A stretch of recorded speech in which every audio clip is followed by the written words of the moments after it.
السلام عليكم ورحمة الله وبركاته. الحمد لله وكفى وسلام على عباده الذين اصطفى أما بعد فأعوذ بالله من الشيطان الرجيم. بسم الله الرحمن الرحيم.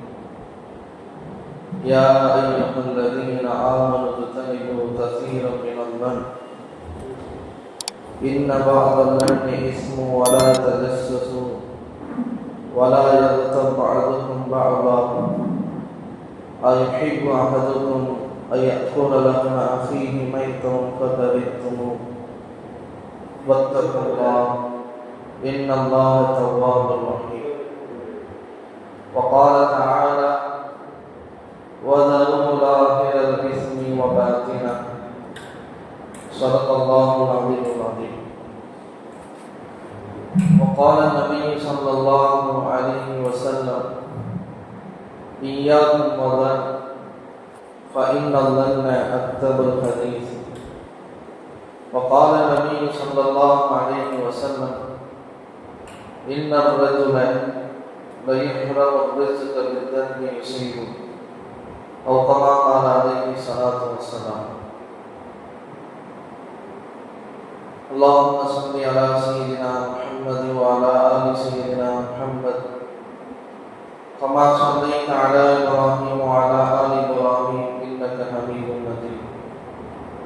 اللهم بارك على سيدنا محمد وعلى آل سيدنا محمد كما باركت على إبراهيم وعلى آل إبراهيم إنك حميد مجيد. புகழ் அனைத்தும் ஏக இறைவனாகிய அல்லாஹ் ஒருவனுக்கே உரித்தாகட்டும். ஸலவாத்தும் ஸலாமும் கண்மணி நாயகம் முஹம்மது முஸ்தபா ஸல்லல்லாஹு அலைஹி வஆலிஹி வஸல்லம் அன்னவர்கள் மீதும் அன்னவர்களை பின்பற்றி வாழக்கூடிய உத்தம சத்திய சகாபாக்கள், தாபிஈன்கள், தாபிஈன்கள், உலமாக்கள் நம் அனைவர்கள் மீதும் என்றென்றும் நின்று நிலவுமாறும். கண்ணியத்திற்குரிய அல்லாஹ்வுடைய நல்லடியார்களே, கியாமத் நாளினுடைய மிக நெருக்கத்தில் சமீபத்திலே நாம் வாழ்ந்து கொண்டிருக்கிறோம். கியாமத் நாளினுடைய அறிகுறிகளில் ஒன்று நாட்களும் மாதங்களும் வருடங்களும் விரைவாக சென்று கொண்டே இருக்கும். 2025 ஆண்டு பிறந்து இன்று 8வது மாதத்தை அடைந்திருக்கிறோம். ஹிஜ்ரி 1447 ஆண்டு பிறந்து முஹர்ரம் முடிந்து சஃபருடைய மாதத்தை அடைந்திருக்கிறோம். இப்பொழுதுதான் ஜும்ஆ முடிந்ததை போன்று, பயான் கேட்டதை போன்ற ஒரு நிலை. திடீரென்று அடுத்த ஒரு ஜும்மாவை நாம் அடைந்து விட்டோம். காலையை அடைகின்றோம், திடீரென்று மாலை, மாலையை அடைகின்றோம், திடீரென்று காலை. இப்படியே நேரங்கள் சுருக்கப்பட்டு, காலங்கள் சுருக்கப்பட்டு, வருடங்கள் சுருக்கப்பட்டு, இதற்கான அடையாளம் என்ன? கியாமத் நாள் சமீபத்திலே வந்திருக்கிறது என்பதுதான். கண்ணியத்திற்குரித்தானவர்களே, உடல் அமைப்பில் போன்ற ஒரு உலகத்தில் நாம் வாழ்ந்து கொண்டிருக்கிறோம். உயிர்களாக வாழ்ந்த ஒரு காலம், அது ஆலமே அருவா. சிசுக்களாக வாழ்ந்த ஒரு காலம், அதற்கு தாயினுடைய வயது. மூன்றாவது உலகம் உடல்களாக வாழ்ந்து கொண்டிருக்கிறோம். உடலும் ரூபம் இணைந்து வாழக்கூடிய ஒரு காலம் இந்த காலம். பிறகு கபறுகளிலே வாழக்கூடிய ஒரு காலம். கடைசியாக மறுமை. மறுமை காலம் என்பது ஒரு முடிவில்லாத ஒரு வார்த்தை. முடிவு என்ற பேச்சுக்கு இடமில்லை. அதுதான் சொர்க்கம். சொர்க்கத்தில் எந்த ஒரு நோயும் எந்த ஒரு வேலையும் கிடையாது. சந்தோஷம் என்ற அந்த ஒரே ஒரு வேலையில் தான் மனிதன் ஈடுபட்டுக்கிட்டே இருப்பான். எப்போதுமே சந்தோஷம்தான். கவலைக்கு பேச்சே இடமில்லை சொர்க்கம். கண்ணியத்திற்குரித்தானவர்களே, உலகத்துல நம்ம வாழக்கூடிய இந்த தருணங்களை பயன்படுத்திப்பதற்கு இது ஒரு வாய்ப்பு. 10வது படிக்கிற பசங்களை பார்த்து சொல்லுவோம், இது படிக்கிற வயசுமா படிச்சுக்கிறோம், படிக்கிற பிள்ளைகளை பார்த்து.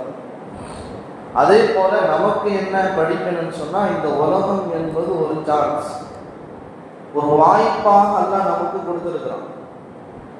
மறுமைக்கான அமல்களை தயாரிப்பு செய்யக்கூடிய இடம் வேற எங்கேயாவது இருக்குன்னு சொன்னா இல்லை, இந்த உலகம் மட்டும்தான். கபூர்ல போய் நன்மை சம்பாதிக்க முடியாது, யாராவது நமக்கு சேர்த்து வச்சா உண்டு, அதுவும் இல்லை. ஆனா நம்மளே நம்முடைய அமல்களை சரி செய்து கொள்ளக்கூடிய ஒரு நேரம் இருக்கு, காலம் இருக்குன்னு சொன்னா அது இந்த ரூஹு, இந்த உடல் ஒன்றாக இருக்கும் பொழுதுதான். அதனால வாழ்க்கையில நம்ம அமல்களை அதிகமாக்கி கொள்ளணும்.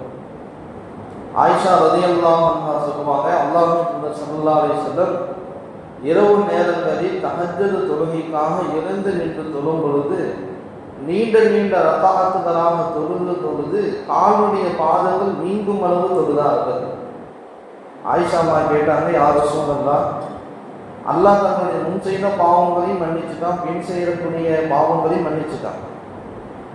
நபிமார்கள் பாவங்களை விட்டு தவிர்த்திருக்கப்பட்டவர்கள், பாவம் செய்ய மாட்டாங்க.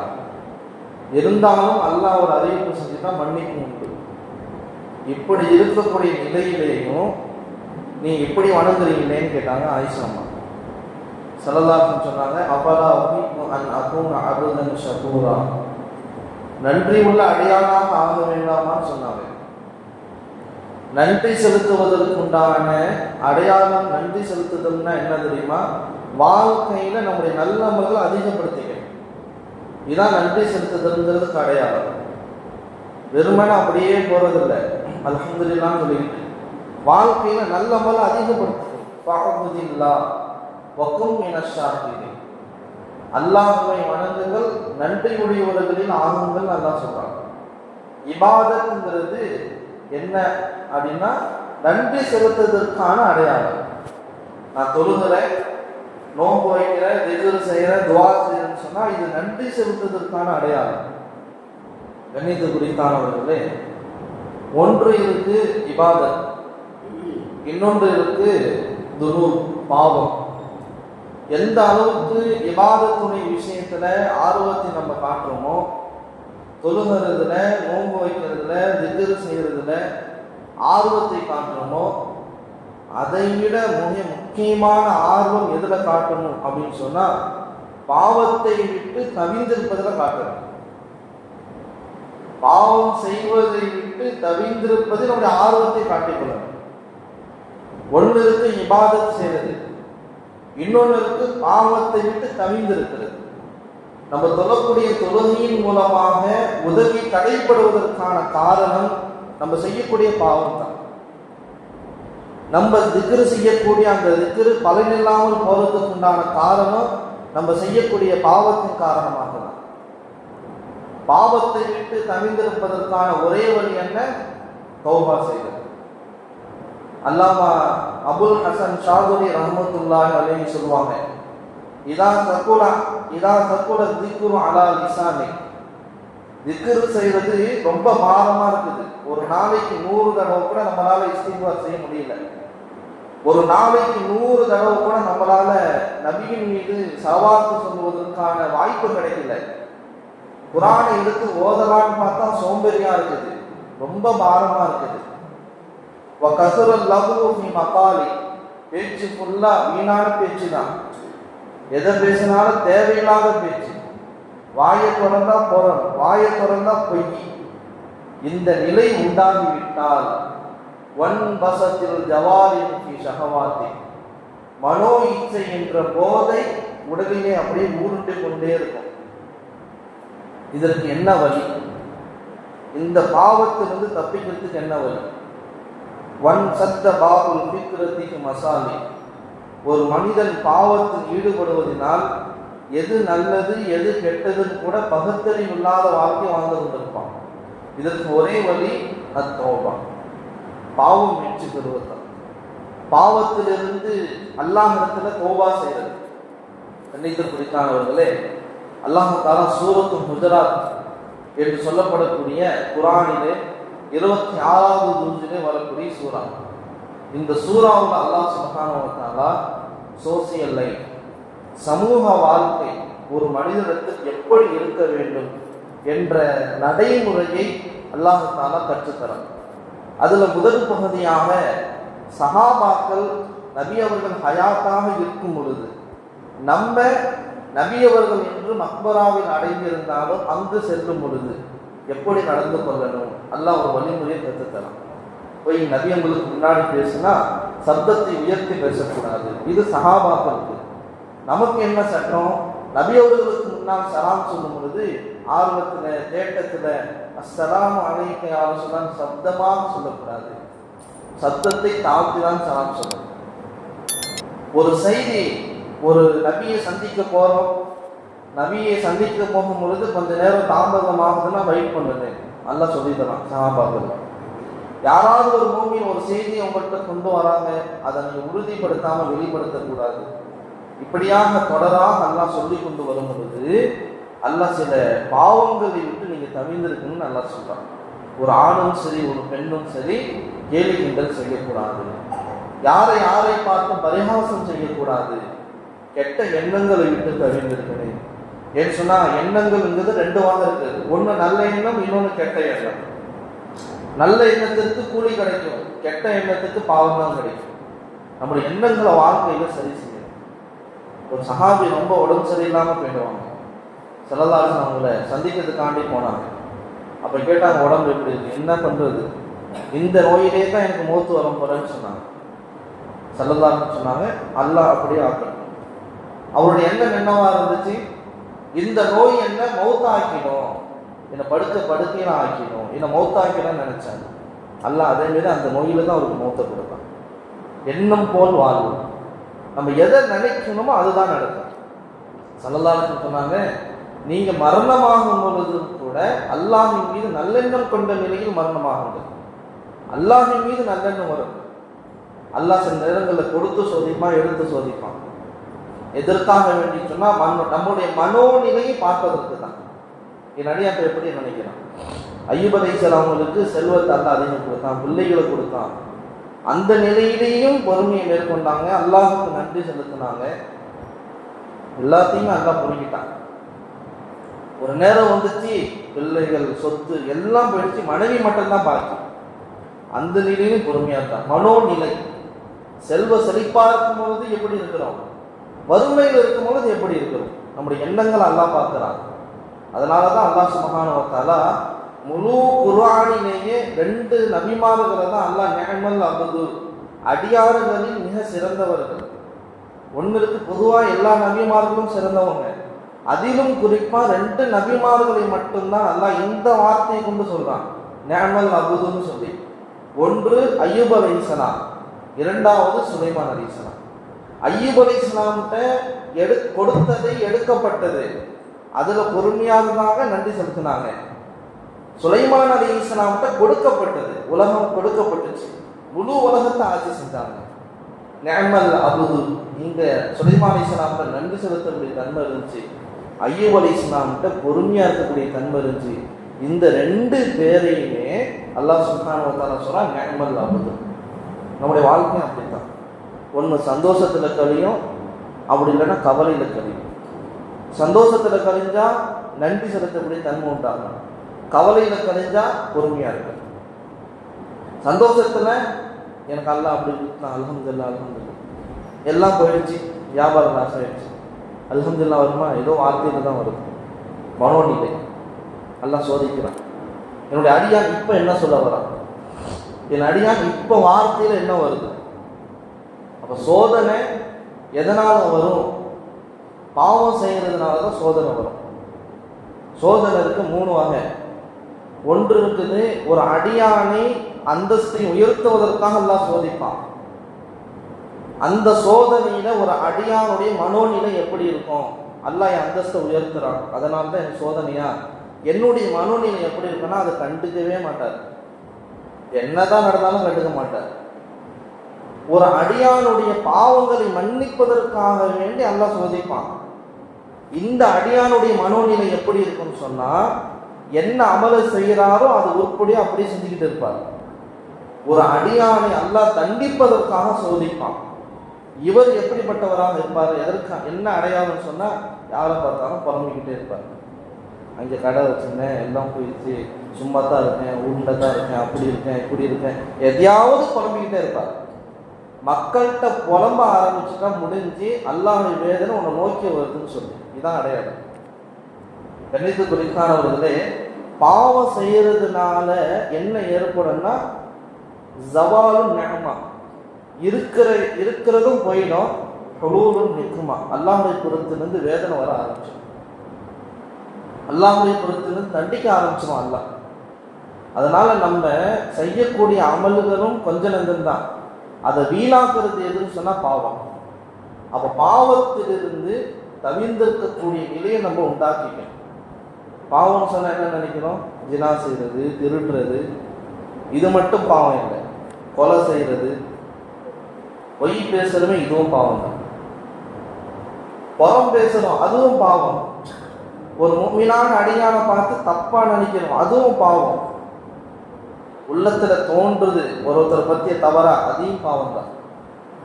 இது அல்லாஹ்வுக்காக விடல. மன் தரக லில்லாஹி ஷைஅன் அவ்வல்லாஹு கைரம் மின்ஹு. அல்லாஹ்வுக்காக ஒரு செயலை நம்ம விடுறோம், பாவத்தை விடுறோம்னு சொன்னா அதை விட சிறந்த ஒன்றை அல்லாஹ் நமக்கு கொடுப்பான்.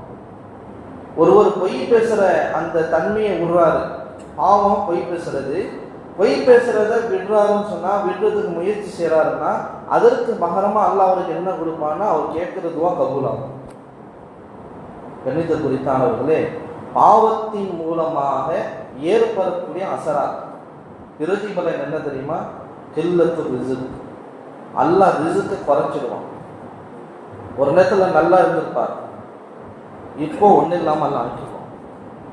ரெண்டாவது உலமாக்கள் எழுதுறாங்க, தாசீரு ரிஸ்க், எல்லாம் இருக்கும், நெருக்கடி வந்துடும். நல்ல சொத்து செழிப்பா இருப்பாரு, பேங்க் பேலன்ஸ் எல்லாமே இருக்கும், இருந்தும் ஒன்றும் இல்லை அப்படிங்கிற மாதிரி ஆயிடுவார். மூணாவது அல்லாஹ் அல் இஃப்திகாரு ஃபில் உயூன், மக்களுடைய பார்வையில இவரை பார்க்கும் பொழுது மதிப்பில்லாம ஆக்கிடுவான், மட்டமா ஆக்கிடுவான். பாவம் செய்யறதுனால ஏற்படக்கூடிய விளைவுகள் இதுதான். பாவத்தினுடைய அசல் என்னன்னு சொன்னா, 3 பாவம். ஒன்று கிபுர், பெருமை. இரண்டாவது ஹிர்ஸ், பேராசை. மூன்றாவது பொறாமை. இந்த 3மே பாவத்தினுடைய ஆணிகள். இந்த பாவங்கள் இருந்தால் நம்ம தவிர்த்துக்கணும். பெருமை யார்கிட்ட இருந்துச்சு, இப்லீஸ்ல இருந்துச்சு. உயர்ந்த பதவியில இருந்த இப்லீஸ், ஆனா ஹைரும் மின்ஹு, ஆதமுக்கு சஜிதா செய்யும் அல்லாஹ் சொல்லும் பொழுது, ஆனா ஹைரும் மின்ஹு, அவரை விட நான் சிறந்தவன்னு சொல்லி பெருமை அடிச்சான். அல்லாஹ் தூக்கி எறிஞ்சிட்டான்.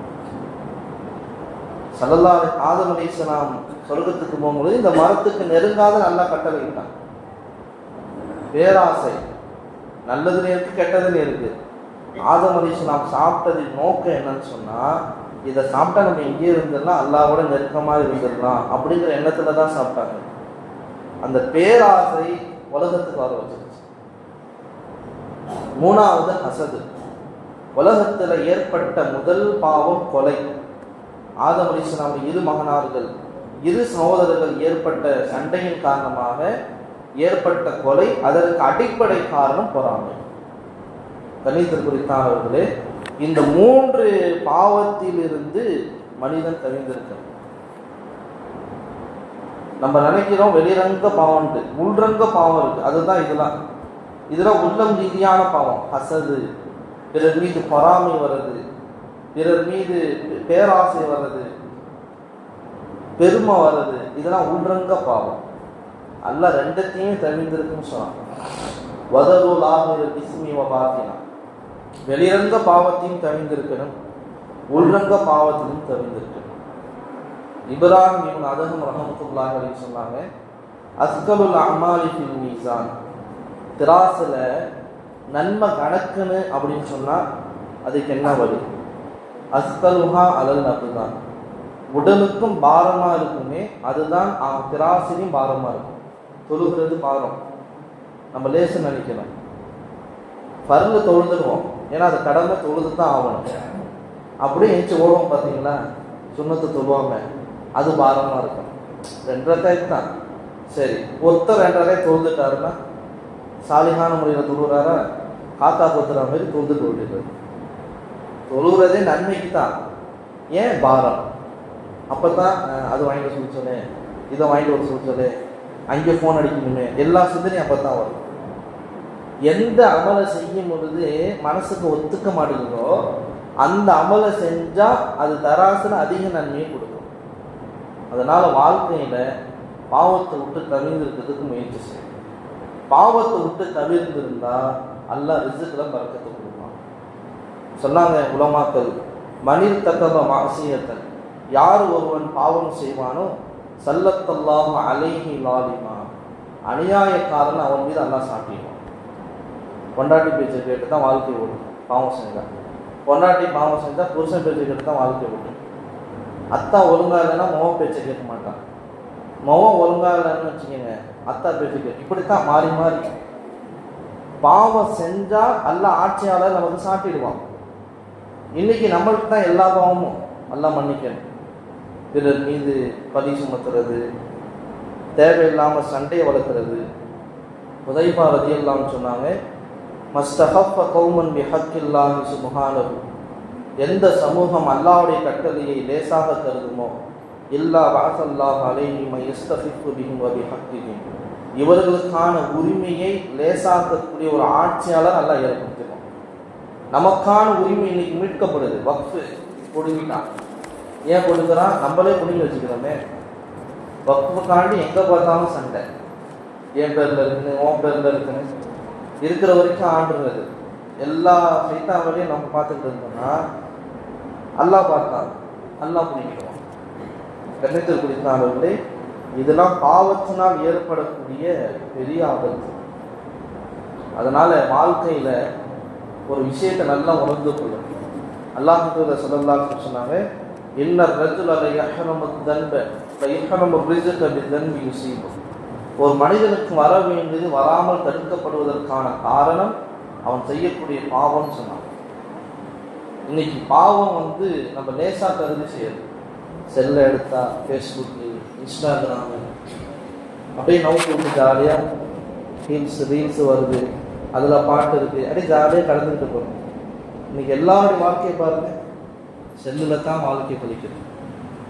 நிறைய பேர் அதுவும் கடையில் உட்காந்துருக்கோம், வியாபாரிகள் வர வரைக்கும் சும்மா ஜாலியாக தள்ளி விட்டு பார்க்குறாங்க. எல்லாமே தான், ஆளுங்களும் சரி, ஓதாதவங்களும் சரி, ஓதனவங்களும் சரி, எல்லாமே டோட்டலாக நம்மளை அடிமையாகிடுச்சு இந்த செல்லு. காரில் போகிற வரைக்கும் ஜாலியாக எதையாவது ஜாலி மூமெண்ட் பார்க்குறோம், அதுவும் பாவம் தான். இதெல்லாம் நம்மளை தொடும் பொழுது நம்முடைய அமல் இருக்குல்ல, அமலினால் கிடைக்கக்கூடிய அந்த ரூஹானியத்து குறைஞ்சு போயிடும். கேட்கறது கிடைக்காது, தாமதமாகும். இது பாவம் தான், சின்னதாக கருதுனாலும் பாவம் தான், இது பாவம் தானே பாவம் தான். வாழ்க்கையில் அதாவது திரும்ப சொல்கிறோம், எப்படி இபாதத்து செய்கிற விஷயத்தில் முக்கியத்துவம் காட்டுறோமோ அதை விட அதிக முக்கியத்துவம் பாவத்தை விட்டு தவிர்ந்திருப்பதில் காட்டணும். எல்லாரையும் நல்லெண்ணத்தோடு பார்க்கணும். வையாக்கும் வந்தான், கெட்ட எண்ணம் வரக்கூடாது. எல்லாரும் உயர்ந்தவங்களாக பார்க்கணும். அஷரபுரி தஹானி ரஹமத்துல்லாஹி அலைஹி ஒரு முஸ்லீமை பார்த்தா நினைப்பாங்களா, இவர் என்னோட சேர்ந்தவர், அவர் தஹஜ்ஜுத் தொழுவலாம். ஒரு காஃபியை பார்த்து நினைப்பாங்களா, இவன் என்னை விட சிறந்தவன், கடைசி நேரத்தை நம்ம கலிமா சொல்லி மௌத்தா போயிட்டா அதை விட பெரிய பாக்கியம் என்ன வேணும். ஒரு காஃபி இருக்காங்க, வாழ்க்கைக்குள்ள சிறுக்க வச்சாரு, ஆனால் ஏதோ ஒன்று அவர் மனசை மாற்றி திடீர்னு ஈமானை ஏற்றுக்கிட்டாரு, கலிமா சொன்னார், அதே நிலையில மௌத்தா போயிட்டார். எவ்வளோ பெரிய பாக்கியம். நம்ம வாழ்றதே அதுக்கு தானே, கடைசி நேரம் நல்ல நிலையில மௌத்தா இருக்கும். அதுக்காண்டி தான் இந்த உலகத்தில் வாழ்றோம். நம்முடைய மக்சது அதான். இந்த சூரத்து குஜராத்தில் தொடர்ந்து வரக்கூடிய ஆயத்து யாரையும் பற்றியும் புறப்படக்கூடாது, தப்பாக நினைக்கக்கூடாது. ஒருத்தன் ஒரு பாவம் செஞ்சுட்டானா அது ரொம்ப இன்ட்ரெஸ்டாக நம்ம பேசுகிறோம். அவன் இந்த வீட்டில் பூந்துட்டான், அவன் இவளோட தொடர்பில் இருக்கான், அவன் இவ்வளோ காசையை பேங்கில் வச்சுக்கிட்டு வட்டி வாங்கி நிற்கிறான். எல்லாம் உண்மை தான், பாவம் தான், தப்புகள் பாவம் தான் செய்யலாம், அது தப்பு தான். சரியத்துடைய பார்வையில் அது தப்பு. ஆனால் நம்ம பேசுறதுக்கு அதை விட தப்பு. தைரியம் இருந்தால் பாவம் செய்யறவனை பார்த்து சொல்லு, தம்பி நீ செய்கிறது பாவம், நீ வட்டி வாங்குற, வட்டி ஹராமு, அதனால் எவ்வளோ வாங்குனே அதை கழிச்சிடு, எல்லாத்தையும் ஏழை மக்களை பார்த்து கொடுத்துரு, அதை நீ தவிர்த்துக்கன்னு சொல்லணும். சொல்கிறதுக்கு தைரியம் இல்லைன்னா ரெண்டாவது விஷயம் என்ன செய்யணும்னா, இவன் சொன்னால் இவன் பேச்சை கேட்பானா அவனை பார்த்து சொல்லணும், தம்பி உன் நண்பன் இதுமாரி பாவம் செய்கிறான், அப்போ தவிர்த்துக்கு சொல்லணும். மூணாவது, இதுக்கும் தைரியம் இல்லைன்னா அந்த பேச்சை அப்படி விட்டணும். யாருல இந்த நபர் இப்படிப்பட்ட பாவம் செய்கிறாரு கேள்விப்பட்டேன், அந்த பாவம் நான் செய்கிறத விட்டு பாதுகாத்துட்டு அவனையும் வெகு விரைவில் பாதுகாத்து விதாயத்தை உடுங்குவாக்கு. அதை விட்டுட்டு நாலாவது எல்லாத்திலையும் சொல்லிட்டு இருந்தீங்கன்னா அவன் எவ்வளோ வட்டி வாங்கினாலும் அதேமாரி உங்களை வட்டி வாங்காமல் அல்ல மொத்தாக்க மாட்டான். இதுதான் ஹதீஸ். ஒருத்தர் ஒரு பாவம் செய்யறான், அந்த பாவத்திலேருந்து ஏதோ செஞ்சுட்டான், தௌபா செய்யறான், அல்லாட்ட மன்னிப்பு கேட்குறான். தௌபா செய்யப்பட்ட பிறகும் அந்த பாவம் பேசப்பட்டால் இந்த பாவம் இவனிடம் வராமல் அல்லாஹ் அவனை மொத்தாக்க மாட்டான். இதெல்லாம் நம்ம சாதாரணமாக கடந்துட்டு போகிறோங்க, சாதாரணமாக கடந்துட்டு போகிறோம். பேசுகிறத 4 பேர் ஒன்று சேர்ந்துக்கணும் சேரு போட்டு, அங்கே நான் 5வது நபரை பற்றி பலாபுரிகிட்ட உட்காந்துருக்கோம். இங்கே கருவை ஏறுது, நன்மை குறையுது, அதான் அசல். நாளைக்கு மறுமையிலுக்கு அல்லாட்ட ஒன்றும் சொல்ல முடியாது, நான் அவ்வளோ செஞ்சேனே, இவ்வளோ தர்மம் செஞ்சேனே, இவ்வளோ திக்ரு செஞ்சேனே, எங்கே அந்த நன்மைலாம் நீ பங்கிட்டு கொடுத்துட்ட. இவனுக்கு பேர் ஹதீஸில் வருது முஃப்லிஸ், எல்லாம் இருந்தும் ஒன்றும் இல்லாதவன் நாளைக்கு மறுமையில். கண்ணியத்தை குறித்தானவர்களே, இந்த சின்ன சின்ன பாவத்திலிருந்து நீங்கள் தவிர்ந்துருங்க, அல்லாஹ் உங்கள் வாழ்க்கையை செழிப்பாக்கி வச்சுருப்பான், சந்தோஷமாக அல்லாக்கி வச்சுருப்பான். டென்ஷன் இருக்காது, கவலை இருக்காது. அதுக்குன்னு யாரையும் எப்படியே போயிட்டு போத்தோம் அப்படின்னு நினைக்கிறது இல்லை. இதுக்கு அர்த்தம் அந்த வண்டையான் பாவம் செய்கிறானா அது பண்ண தவிர்ந்திருக்கிறதுலேருந்து நம்ம முயற்சி செய்யணும், அவ்வளோதான். அதை பரப்பக்கூடாது, வலாரி ஸ்ரீரன்னாக அதை யார்கிட்டையும் சொல்லக்கூடாது, போய் பரப்பக்கூடாது. இந்த நிலையிலிருந்து நாம் தவிர்ந்திருந்தால் அல்லாஹ் நம்முடைய ஆட்சியாளர்களையும் சிறந்தவர்களாக ஆக்குவான். நமக்கு வரக்கூடிய ரிசுக்கிலும் அல்லாஹ் வரக்கத்தை கொடுப்பான். கணித்துக்குரிய அல்லாஹ்வின் நல்லடியார்கள் சகோதரர்களே, வதரூல் ஆமிரல் இஸ்மி வபாத்தினா, வெளிரங்க பாவம் ஜினா, கொலை, திருட்டு, உள்ரங்க பாவம் பொறாமை, பேராசை, கஞ்சத்தனம், இவைகளை விட்டு அல்லாஹ் தவிர்ந்திருக்குமாறு நம்மளை ஏவுவோம். அல்லாஹ் அப்படிப்பட்ட நல்ல மக்களாக எல்லாம் எல்லோரையும் ஆக்கி வைப்பாங்க. வெளிரங்க பாவம், உள்ரங்க பாவம், இந்த 2 நிலையிலிருந்து பரிசுத்தமான நிலையில தவிர்ந்து நல்ல அமல்களை இஹ்லாஸோடு இஸ்திகாமத்தோடு இறுதி மூச்சு வரையிலும் செய்து எல்லோரிடமும் அன்பாக, பண்பாக, பாசத்தோடு, இரக்கத்தோடு நடந்து கொள்ளக்கூடிய நற்குணம் உள்ள நற்சீலர்களாக அல்லாஹ் எங்களையும் உண்மையும் உங்களையும் நம்மை பெற்றெடுத்த சீதவிகள் பெற்றோர்களையும் நம்முடைய சந்ததிகளையும் அல்ல ஆக்கி அருள் புரிவானாக. ஆமீன். வாஹிரு தஅவானா அல்ஹம்துலில்லாஹி ரப்பில் ஆலமீன். அஸ்ஸலாமு அலைக்கும் வரஹ்மத்துல்லாஹி வபரகாத்துஹு.